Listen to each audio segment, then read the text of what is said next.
Então é isso. Boa noite, pessoal. Hoje a gente vai dar sequência, do famoso Aleijadinho. Hoje a gente vai dar sequência às escolas literárias, né? Aqui vou mostrar meu cronograma para vocês. Semana passada, como era feriado, eu falei assim: coitado do pessoal, ficar tendo aula densa em pleno feriado. Aí eu passei essa aula para essa semana. Então, semana passada a gente viu trovadorismo, humanismo, quinhentismo. Aí agora a gente vai continuar assim, 100% no Brasil. Agora a gente vai esquecer a Europa e vamos começar a focar os nossos artistas brasileiros, ok? Então, assim, depois da primeira escola, sem necessariamente brasileira, que foi o quinhentismo, agora a gente vai partir para a que é realmente literária, que é o barroco. Então, barroco, 1601, 1768, primeiro movimento artístico e literário brasileiro, como eu já falei, a gente teve o quinhentismo, mas o quinhentismo, como vocês lembram, era basicamente carta, não tinha nada necessariamente literário, nada muito com conteúdo necessariamente literário. Então, o primeiro momento foi a literatura produzida na Bahia, quando eles chegaram, e também de Gregório de Matos, que é baiano, enfim. E o segundo momento são os predomínios das artes plásticas em Minas Gerais, todo mundo conhece, o famoso Aleijadinho. Não só ele, mas, enfim, foi o mais conhecido. Então, começou, digamos assim, com o poema, o livro Prosopopeia, de Bento Teixeira. Ele, assim, ele tentou trazer elementos do classicismo europeu. Como que eu vou explicar para vocês que ele tentou trazer? Porque o barroco é como se fosse uma continuidade, não continuidade, estava ocorrendo o classicismo na Europa e aqui estava acontecendo o barroco. Então, eles são os elementos assim, né? Essa história da prosopopeia era Tritão e outras divindades marias se reúnem no porto de Recife para ouvirem de Proteus a narrativa das glórias passadas e futuras da família Albuquerque. Então, é claramente uma influência, porque eles retomam aquela coisa de Tritão, de deuses gregos e taranana, numa questão atual para eles. O que eu quero falar, deixar bem claro para vocês, barroco é necessariamente conflito. Por quê? Porque nesse momento estava acontecendo a questão da sair da Idade Média, passar para o Renascimento. Então era aquela coisa, a igreja ainda queria dominar, mas o homem já estava ficando antropocêntrico, ele já estava pensando nos quesitos assim pessoais dele, já não eram mais tantas questões, a razão, quer dizer, já estava caminhando para a razão, caminhando para um pensamento crítico, para o iluminismo e etc., enquanto ele ainda estava preso de uma forma de fé com a igreja, de uma forma de relação de poder com a igreja, com a ideia de que tudo é explicado pela igreja, vamos sempre aderir, o que a igreja falar é o que está certo, enfim. Eu fiz esse esquema para vocês, que é o barroco. Ele necessariamente é conflito. É a contra-reforma, que é a igreja, com o renascimento como se fosse uma evolução do pensamento humano. E a contra-reforma, a tentativa de manter aquele pensamento católico e, enfim, teocêntrico. Então, é a comparação da religião contra a ciência, o teocentrismo. O que é teocentrismo? Tudo gira em torno de Deus, contra o renascimento, que é o antropocentrismo. Tudo gira em torno ao homem. Idade Média, Antiguidade. Fé contra a razão. Parecem ser coisas muito extremas. O que está acontecendo no meio? Barroco. Então, é exatamente isso que fica a chave do barroco. O homem não é totalmente antropocêntrico, mas também já não é mais o teocêntrico. Ele acredita ainda no Deus maravilhoso, mas ele quer saber as coisas da razão. Ele quer ter o pensamento crítico, ele quer formular essas ideias. Então, por causa disso, algumas características vão assim, ficar bem claras no texto barroco, que é o rebuscamento, que é eles estão agora querendo tornar a arte cada vez mais humana. Como que eles vão trazer a arte mais humana?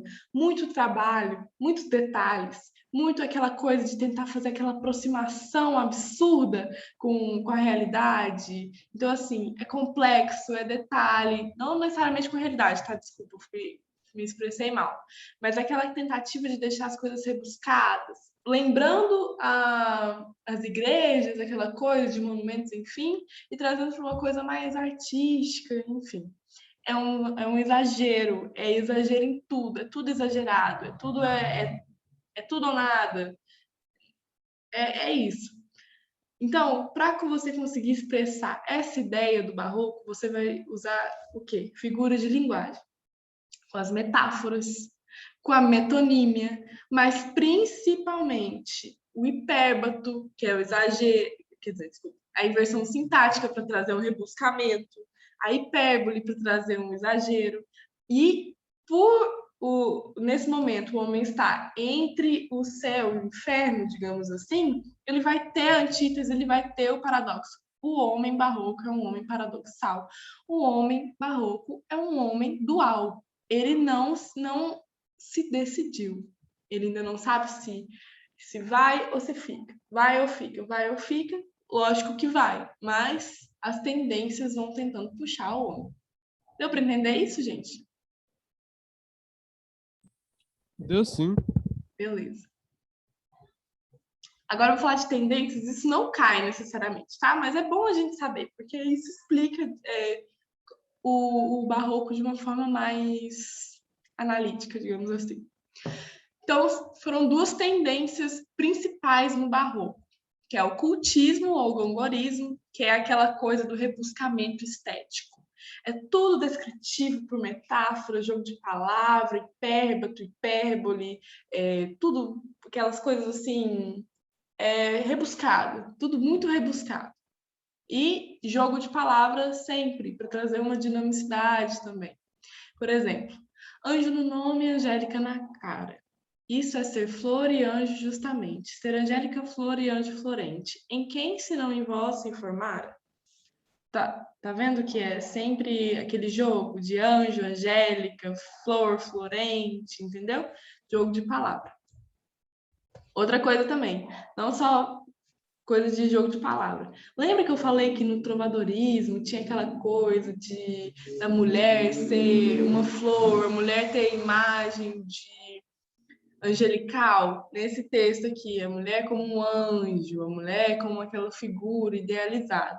São algumas coisas que continuam, mas tem mais, assim, quando a gente for discutir outros aspectos do barroco, ele ainda está naquele limbo de não sabe se a mulher é uma criatura divina, não sabe se a mulher é uma criatura carnal, mundana, taranina, enfim. A gente vai discutir isso mais para frente nas questões. Conceito, ou a segunda tendência, que é o conceitismo ou quevedismo. É argumentativa, dissertativa, desenvolvimento das ideias a partir do raciocínio lógico. Isso é um pouco mais aquecido de razão contra a fé. Porque, por exemplo, eu vou dar o exemplo clássico, esse poema clássico do Barroco, que é do Gregório de Matos, Pequei, Senhor, mas não porque hei pecado de vossa alta clemência me despido. Porque quanto mais tenho delinquido, vos tenho a perdoar mais empenhado.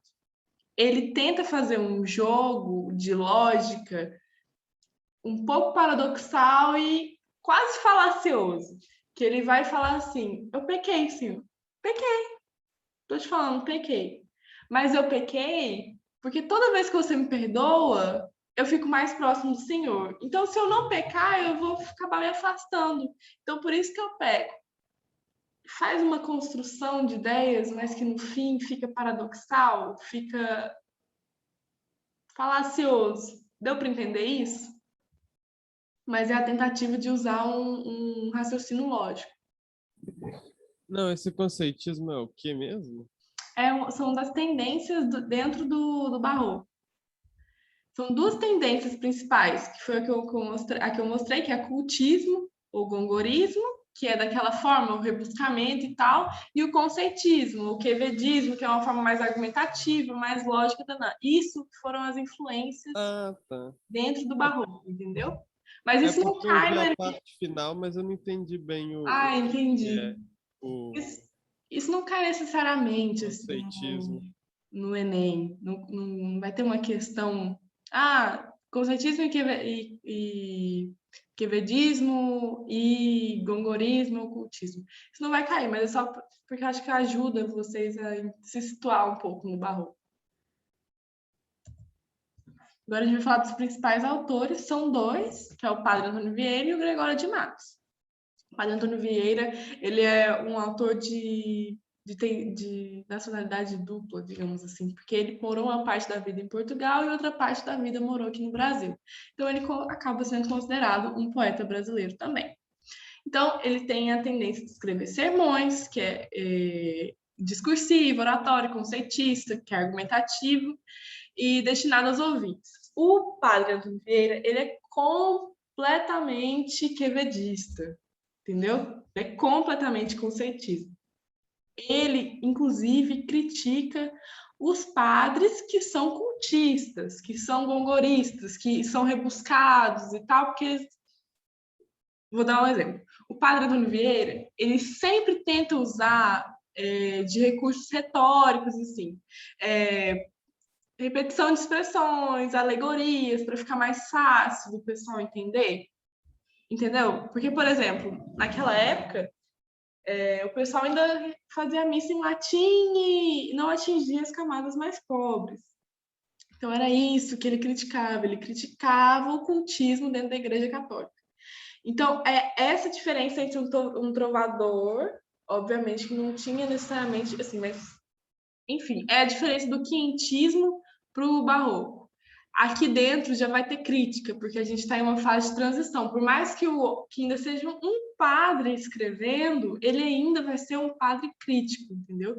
Óbvio que ainda vai ter na literatura dele tudo sobre papel divino, taranã, taranã, taranã, mas ele vai fazer uma crítica de uma forma assim. Ele, como um padre que é completamente quevedista, vai fazer uma crítica aos cultistas que usam de rebuscamento para tentar se colocar num patamar melhor e não atingindo diretamente a população com seus sermões. Então, assim, o Padre Antônio Vieira, ele escrevia sermões, que era discursivo, oratório, conceitista, na tentativa de fazer argumentações, e era destinado para os ouvintes dele.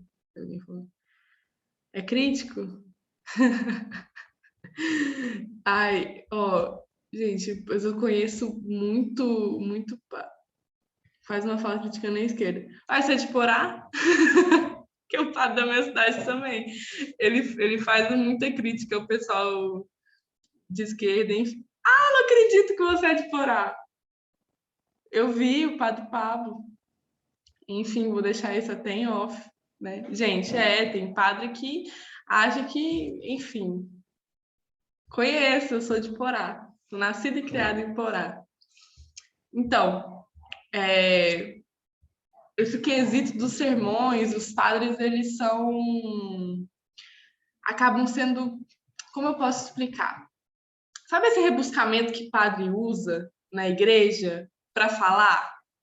Não, porque acho que a minha família compartilhou muito em grupos da cidade, pro pessoal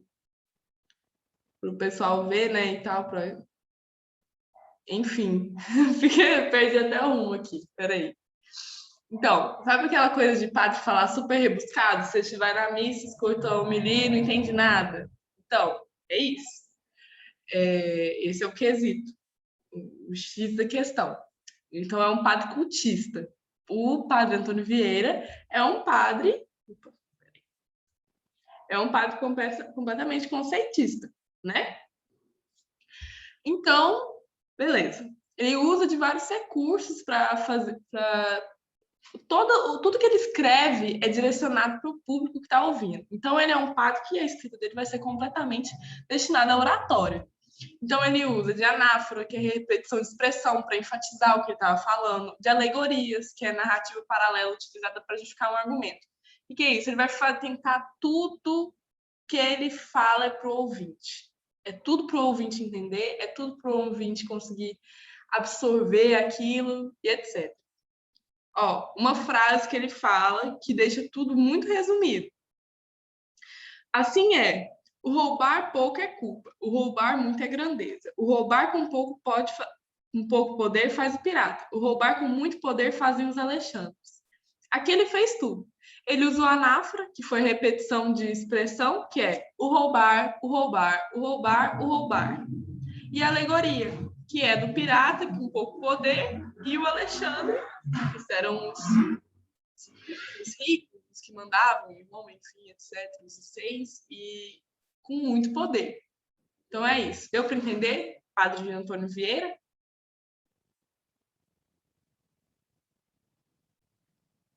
Deu sim, viu? Então tá bom. Aí agora vamos falar de Gregório de Matos, que é o Boca do Inferno. Ele foi o primeiro autor brasileiro, ele é baiano, ele foi o primeiro a ser realmente brasileiro. Padre Antônio Vieira, ele ainda tinha uma, se eu não me engano, ele nasceu em Portugal, então ele não é considerado um autor 100% brasileiro. Gregório de Matos foi o nosso primeiro autor. O Boca do Inferno. Por que Boca do Inferno? A gente vai descobrir agora. Ele escreveu sátiras e líricas. Nas sátiras, ele criticava o governo, ele criticava a sociedade, ele criticava a igreja, ele criticava tudo. Ele era extremamente crítico, ele era extremamente assim, usava de linguagem completamente chula nos poemas dele. Ele fazia questão assim de causar uma bagunça, de causar intriga, etc. E ele escrevia lírica também. A lírica dele era a lírica religiosa, que é a que eu li para vocês, do Se pequei, Senhor, mas não porque hei pecado, da vossa piedade me despido, que é aquela coisa assim, eu tô pecando, mas eu tô pecando porque eu quero me justificar, porque enquanto eu peco, eu consigo me aproximar de você. Esse é um dos quesitos dele, que é essa lírica religiosa. É a lírica filosófica, que é a questão do tempo passar muito rápido, então a gente tem que aproveitar. Ele, querendo ou não, ele deu uma adiantada no arcadismo, com o Carpe Diem, que a gente vai ver, que é a próxima escola literária. E a lírica amorosa, que é aquela coisa de idealizar a mulher, porque ele ainda tem aquela mente feudal, aquela mente de Idade Média, aquela mente de que a mulher tem que se assemelhar a Maria, aquela mente que a mulher é um anjo, que a mulher tem que sempre ser imaculada. O que é imaculada? Sem mácula. O que é mácula? Mancha. O que é mancha? Mancha de personalidade, mancha de ter relacionamento sexual. A mulher é endeusada, a mulher é quase uma criança na cabeça dos homens dessa época medieval.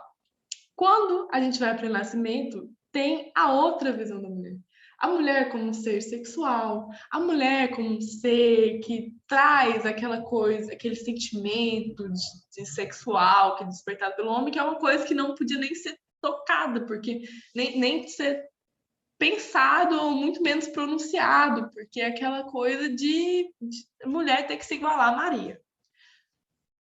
Mas ele criticava isso ou ele escrevia nessa linha também? Então, uma coisa muito difícil da gente ver necessariamente dentro do barroco, porque assim, por mais que ele esteja inserido dentro dessa sociedade, ele vai ser crítico. Sim, mas ele está inserido nessa sociedade. Então, ele pode fazer 1000 críticas, mas ele está inserido. Então, ele vai seguir naquele regime. Deu para entender? Por exemplo, nesse quesito deles com as mulheres. Ele não sabe, porque como é um período limbo entre Renascimento e Idade Média, ele ainda não sabe como ele se sente necessariamente em relação à mulher. Se ele acha que a mulher tem que ser igual a Maria, se ele acha que a mulher tem que ser menos endeusada, menos idealizada. Ele fica no limbo, ele fica sem saber. Então é um período de muita dúvida, um período de conflito para o próprio escritor, entendeu? Mas não necessariamente concordando, deixando Tá. de concordar. Ele ainda está naquele período de amadurecimento dessa ideia de que a mulher pode ser um ser não idealizado, mas ele ainda está muito preso à mentalidade medieval. Então, por mais que ele seja crítico a várias coisas, ele ainda está inserido naquele contexto. Não necessariamente ele não ser o radical dos radicais, entendeu?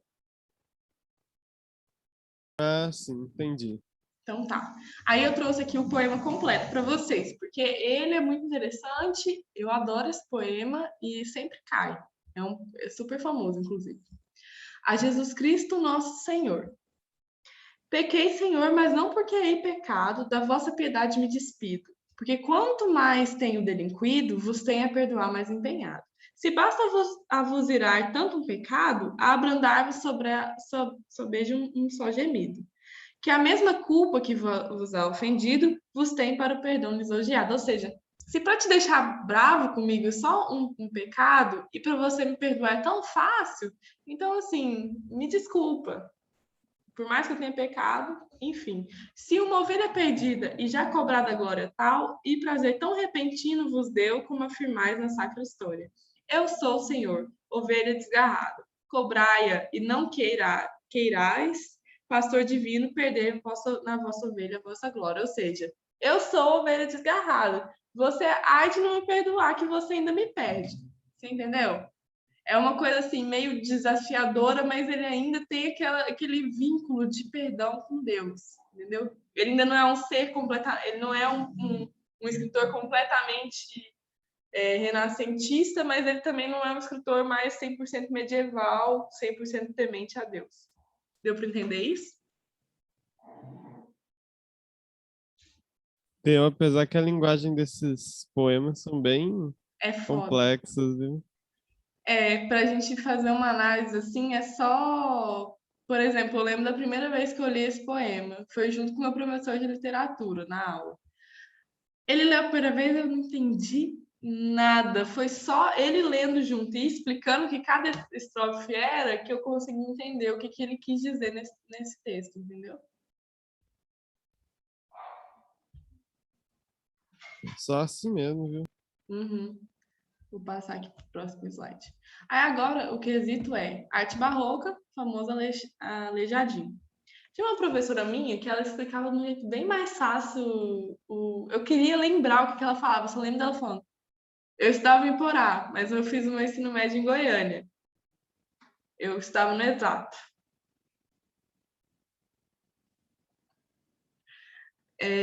Tinha uma professora minha que ela falava assim no ensino médio, que para você identificar uma obra do Aleijadinho é olho esbugalhado, nariz achatado e eu acho que cabelo encaracolado. Era alguma coisa assim, para você conseguir identificar, porque é muito nítido mesmo, ver o olho esbugalhado, o nariz achatado e o cabelo encaracolado.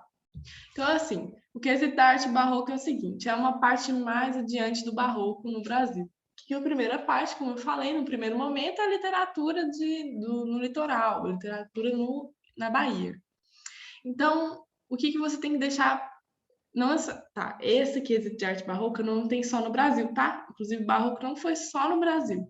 Mas o barroco no Brasil tem a parte de Minas Gerais, com as igrejas, enfim. Em todos os lugares do mundo também tiveram aquela relação bem forte da arte barroca com a igreja, mas aqui no Brasil a gente tem os exemplos que a gente lembra, né? Que é a igreja de Ouro Preto, as esculturas de Aleijadinho, e etc, etc, etc.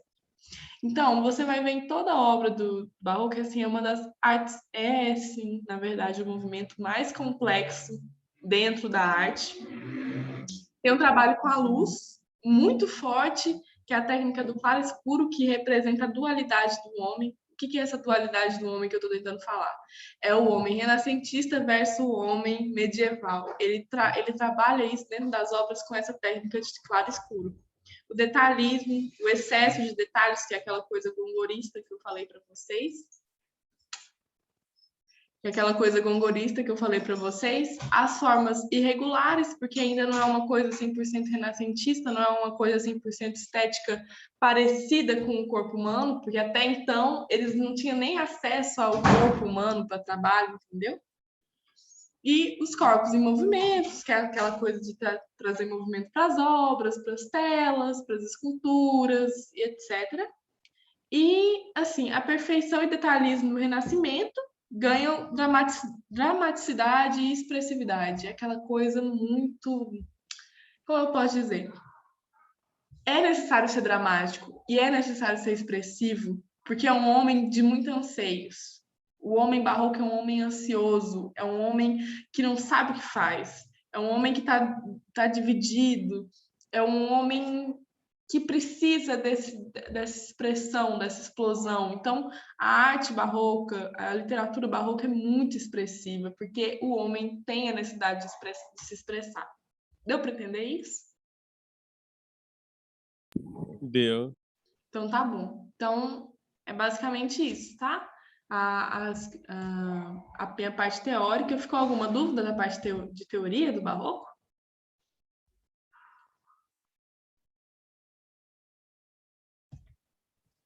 Não.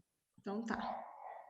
Então, vamos pra... É, Oi. achei curioso essa pintura ali. Eles desenhavam na madeira ali. É um afresco, né? No teto Ah, da sim. igreja. Tem muito disso no decorrer do barroco e do renascimento e etc. Que ainda é uma arte muito vinculada com a igreja, né? Querendo ou não. Tem uma obra linda, linda, linda, linda, linda, eu acho que é do Boccaccio, que é da Intenção de São Mateus, alguma coisa assim, que mostra necessariamente. Quer ver, gente? Vou mostrar para vocês. Eu tô com um problema sério que meu negócio aqui não é mais o Google. Boccaccio. E não. Não é. Eu tô tentando lembrar o nome do obra barroco.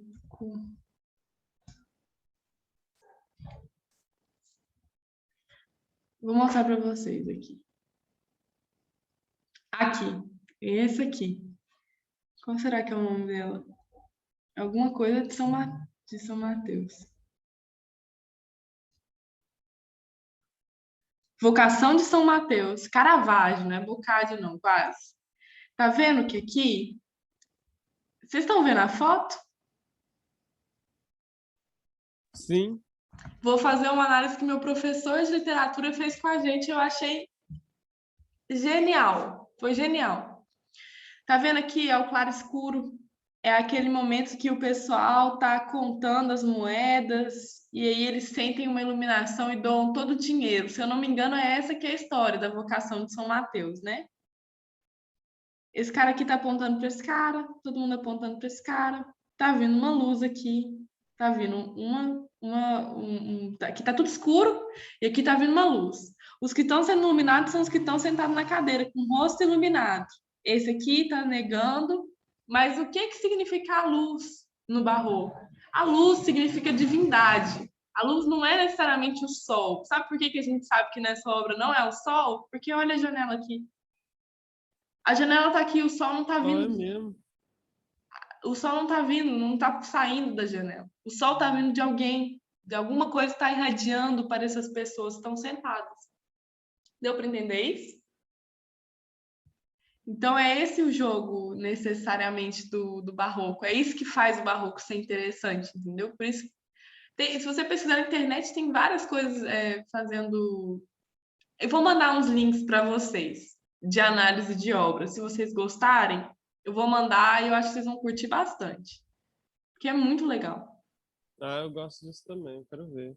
Tá bom, vou mandar no grupo. Tem um negócio que chama Pinceladas de Arte. E eles fazem análise de várias obras. Tinha que ter colocado esse dica da semana, eu me esqueci completamente. Opa. Então vamos fazer questão? Então tá. Pelo trecho reproduzido, pode-se concluir que o Sermão da Sexagésima trata da Sermão da Sexagésima, Padre Antônio Vieira.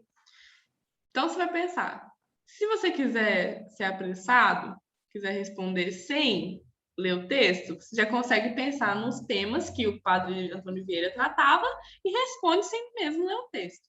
Mas aqui a gente vai ler, porque né, a gente já está aqui mesmo. Por isso são os maus ouvintes os de entendimentos agudos. Mas os de vontade endurecidas ainda são piores, porque o entendimento agudo pode se ferir pelos mesmos fios e vencer-se uma agudeza com outra maior. Mas contra vontades endurecidas, nenhuma coisa aproveita a agudeza. Antes dana mais, porque quando as setas são mais agudas, tanto mais facilmente se despontam na pedra. Ó, Deus nos livre das vontades endurecidas, que ainda são piores que as pedras. Gente, é muito complicado entender texto antigo mesmo, porque é uma coisa assim. O que dá para fazer de análise? Esse entendimento agudo seria, essa agudeza é o pessoal gongorista, é o pessoal que fala difícil. Mas pior do que esse pessoal que fala difícil é o pessoal que não quer entender. Ó, vamos tentar analisar de novo. Porque o entendimento agudo pode se ferir pelos mesmos fios e vencer-se uma agudeza com outra maior. Beleza, a agudeza é muito difícil e tal, pode ser vencida, mas é muito difícil. Mas, contra vontades endurecidas, nenhuma coisa aproveita a agudeza. Antes dana mais, porque quando as setas são mais agudas, olha ele fazendo a alegoria aqui, quando as setas são mais agudas, tanto mais facilmente se despontam na pedra. Ou seja, por mais que você tendo uma fala difícil, você ser gongorista, é uma seta, é uma agudeza, é difícil você ser uma pessoa de vontade endurecida, que não quer entender nada, que não quer saber de nada, a seta, que por mais que seja afiada, ela vai se quebrar nisso, porque ela não consegue te atingir. Deu para entender o texto? Ah, sim, o que eu não estava entendendo era esse negócio de vontade aguda e endurecida. Uhum. Então, pelo trecho reproduzido, pode-se concluir que o sermão da 60ª trata da problemática da pregação religiosa, considerando as figuras dos pregadores e dos fiéis. B. Necessidade de engajamento dos fiéis nas batalhas contra os holandeses. C. Perseguição sofrida pelo pregador em função de apoio que emprestava a índios e negros. D. Exortação que o pregador fazia em favor de seu projeto a criar a campanha das Índias Ocidentais. E. Condenação aos governantes locais que desobedeciam a princípios do mercantilismo seiscentista. Qual a alternativa?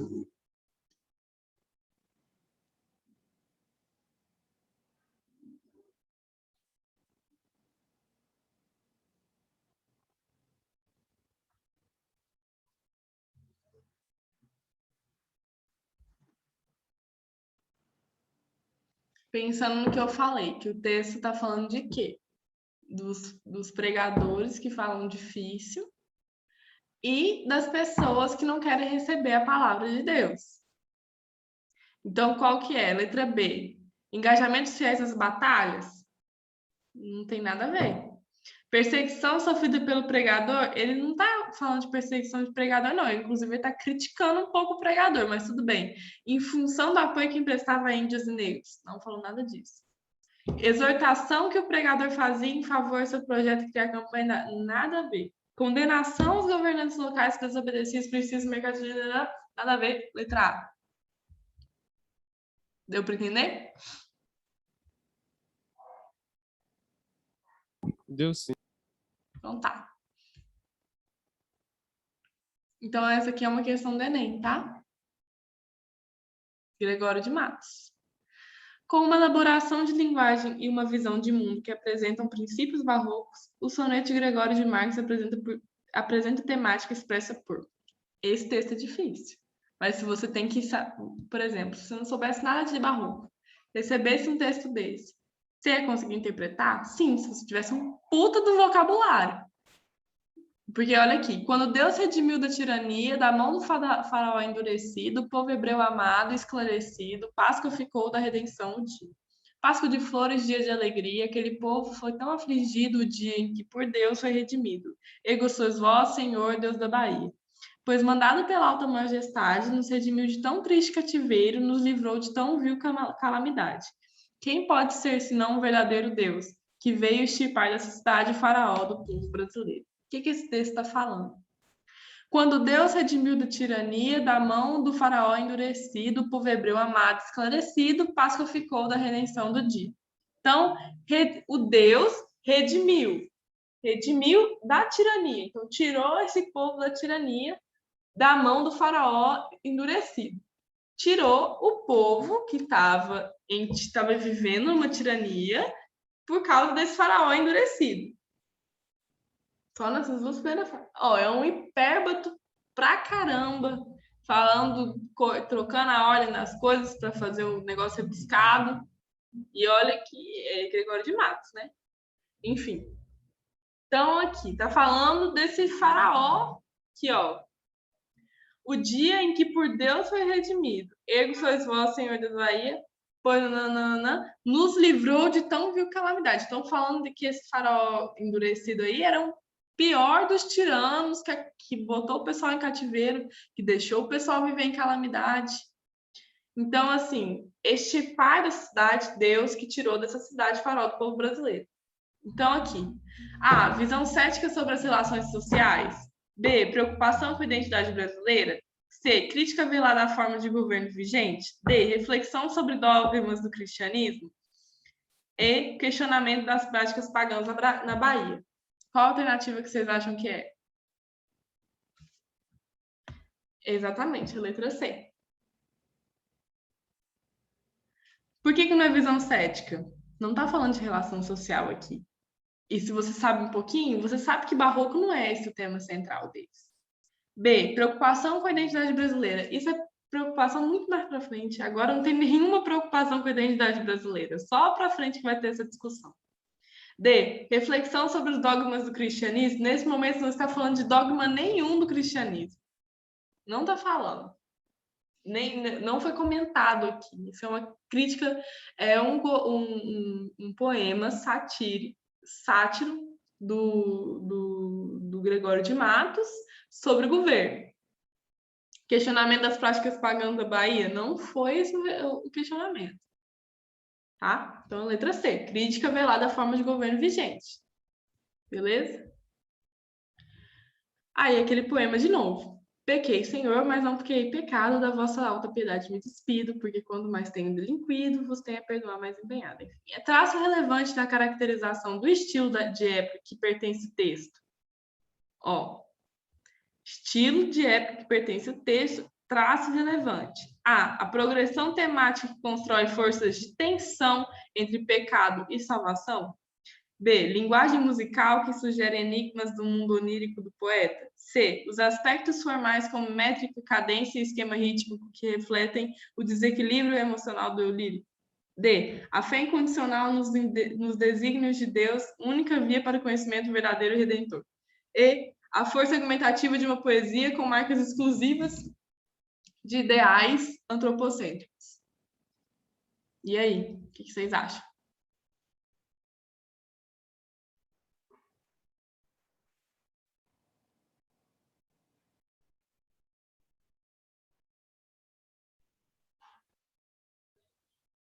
Só para pensar aqui. Eu falei para vocês, barroco é conflito. Barroco é um homem conflituoso, um homem indeciso, um homem que não sabe o que quer. Então, ó. Letra A. Por que não é letra D, André? A fé incondicional não é mais incondicional. Entendeu? Ela era incondicional, agora já não é mais. O homem já está em dúvida. O homem está em quesito de dúvida. Entendeu? Única via para conhecimento não é mais a única via, né? Eles já estão no renascimento, já estão mais caminhando para a razão. Caraca, entendi. Entendeu? Então, a resposta é a progressão temática que constrói forças de tensão, um homem conflituoso, entre pecado e salvação. Um homem que está conflituoso. Ah, mas se eu falar isso, eu vou pecar.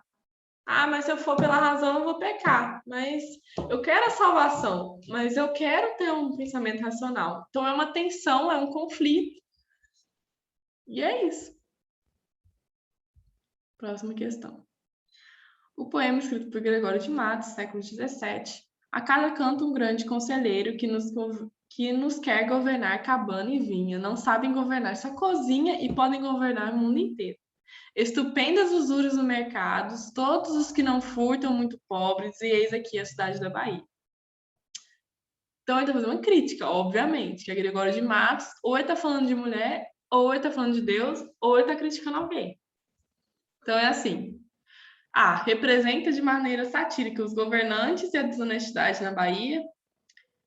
Critica a colonização portuguesa e defende de forma nativista a independência brasileira.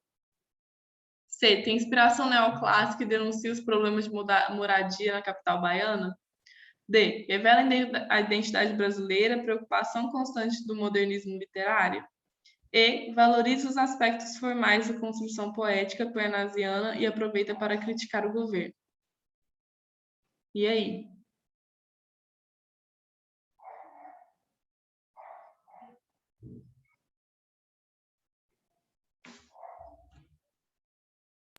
Calma aí, deixa eu ler o texto de novo.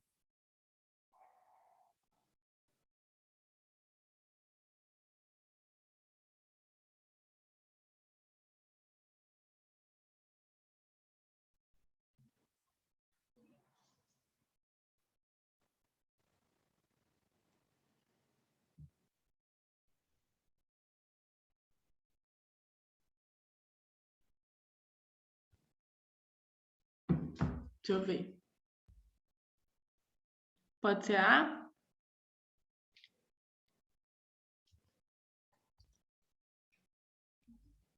Pode passar?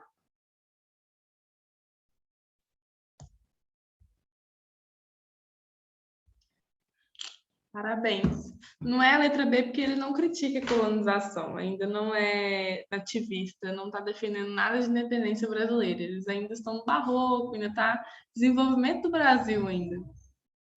Tá bom? Essa questãozinha foi de boinha. Uma do Enem agora. Tem essa imagem, né?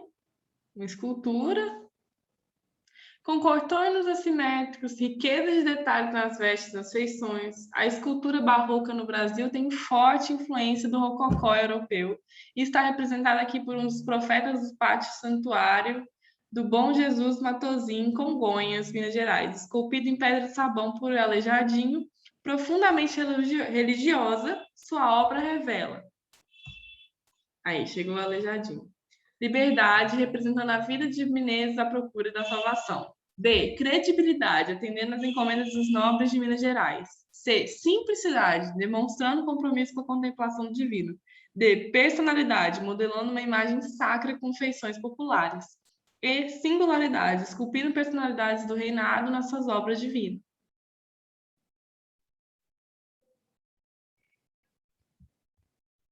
Essa questãozinha não é fácil, tá?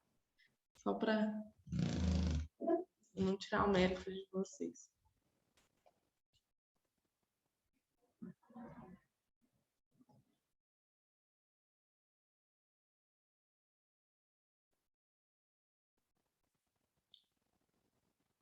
D? O André acha que é D.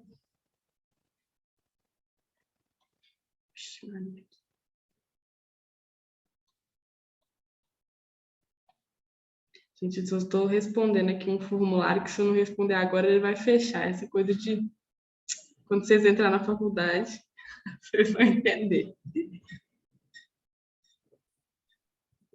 Pronto. Letra D, então, André? Alguém acha que é outra coisa? Não estou confiante, não. Vamos ver a resposta?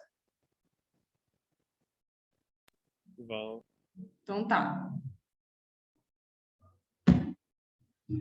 Acertou. Não é letra A, porque não tá falando da vida de mineiro procurando salvação.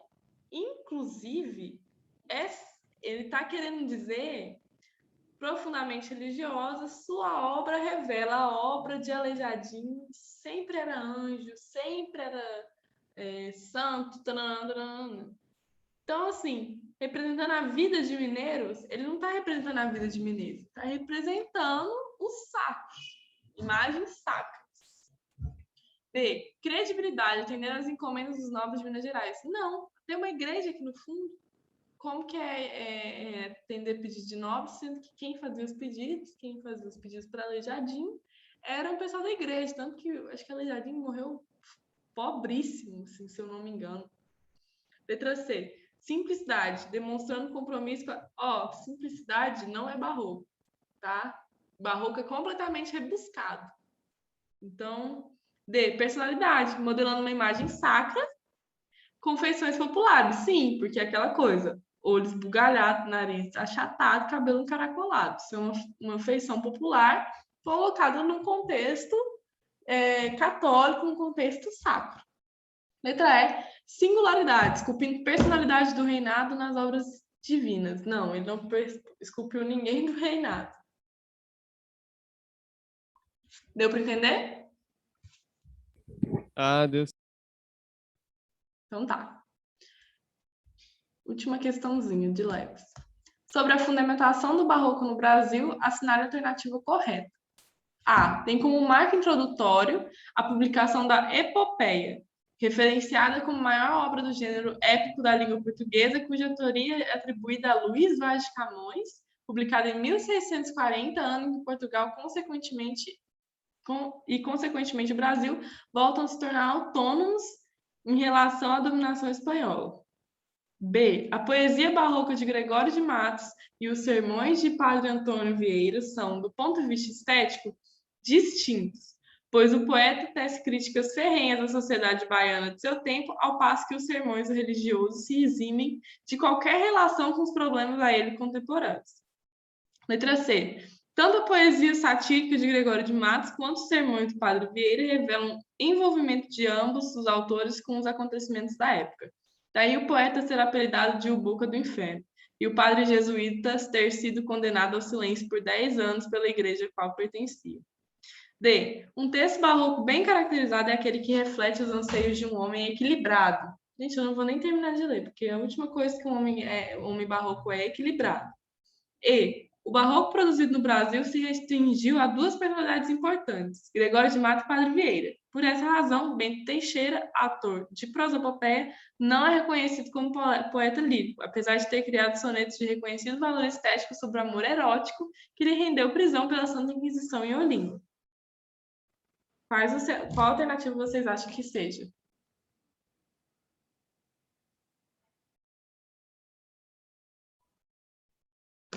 O André acha que é C.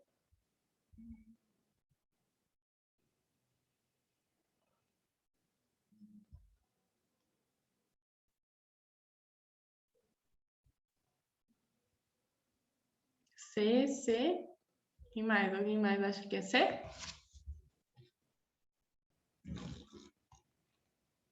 Todo mundo acha que é C. Vocês estão certos. Parabéns. Essa é a alternativa mesmo, tá bom?